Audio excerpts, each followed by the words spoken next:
Hi, my name is Paul Arnold, sometimes known as the Stuttering Professor, as you'll find out why. I'm a strategic planner, facilitator, trainer, amongst other things.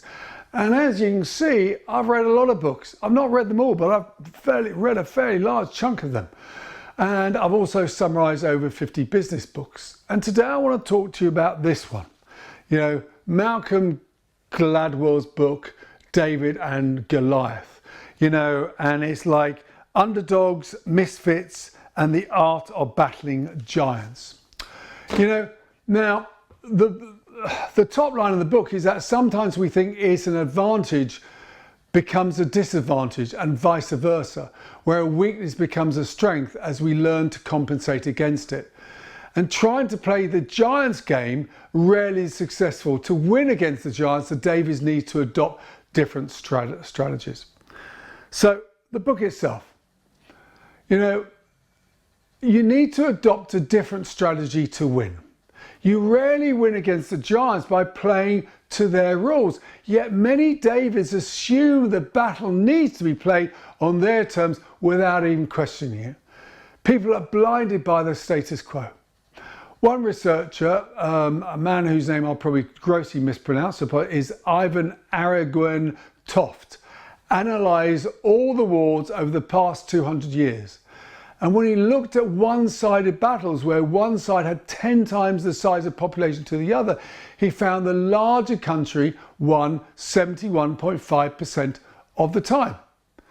However, when he looked at those cases where the smaller country fought with unconventional tactics, such as guerrilla warfare, he found in those situations they won more time than they lost.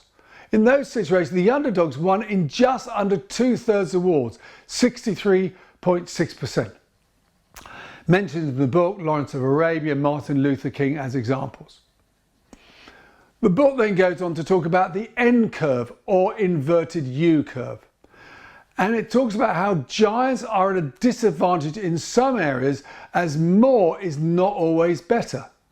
The N curve suggests that benefits rise with numbers, but then plateau before the benefits decline with increased numbers. All positive traits, states and experiences, he suggests, have costs that at high levels may begin to outweigh their benefits.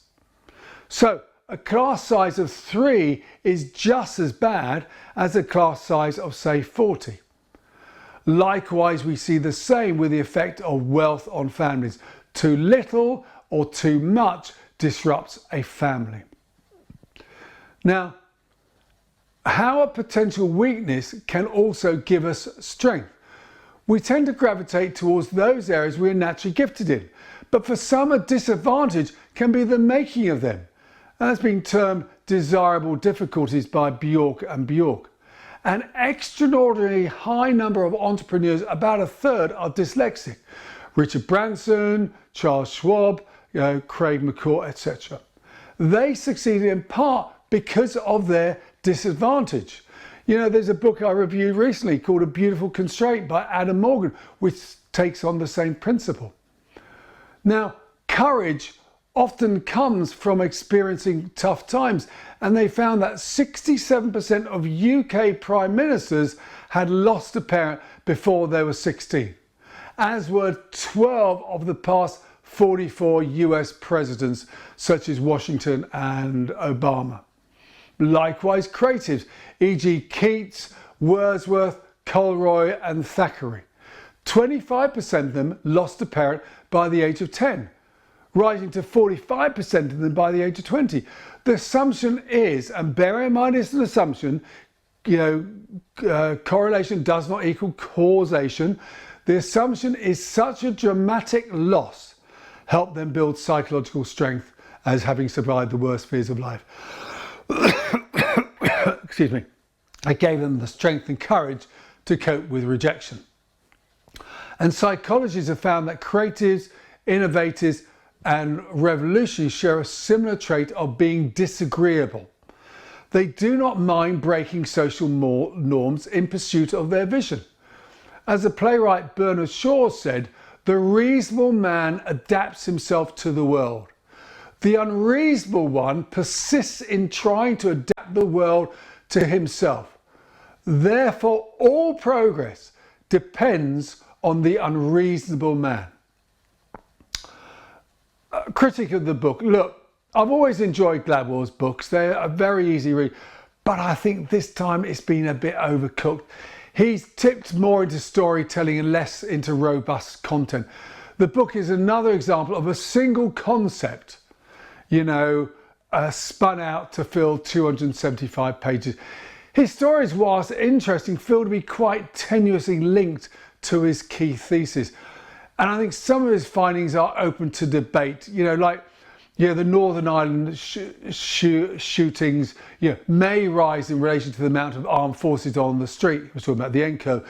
But equally, the amount of insurrection might have led to the increase, let alone other sources such as greater publicity and more of an organised IRA. So he's taking something and then trying to link it back. It's the same with about all these people who have had a very challenging childhood. It may have been partly the cause, but suggests it's all of it.